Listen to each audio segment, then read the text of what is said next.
Ang Ginoo nag-ingon, mag-uban ako kanimo, iniglatas mo sa katubigan, ug dili ka malumos, inigtabok mo sa mga suba. Inigagi mo sa kalayo, dili ka mapaso, ulam yun sa siga niini. Isaias 43, versikulo 2. Kana nga bersikulo igsoon, naghulagway nga ang Dios dili lamang sa pagtan-aw kanato, kundi ang Dios nag-uban gayud sa matag usa kanato.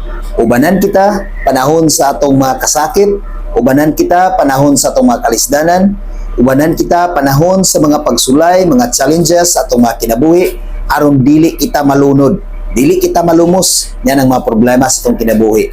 Ubanan kita kanunay sa Ginoo igsoon, aron dili kita mapaso sa grabe nga mga tentasyon, grabe nga mga pagsulay, grabe nga mga paghulga sa atong kinabuhi, aron dili gayud kita mapaso niana. Dili kita ma-down sa atong pagkinabuhi dinhi sa kalibutan.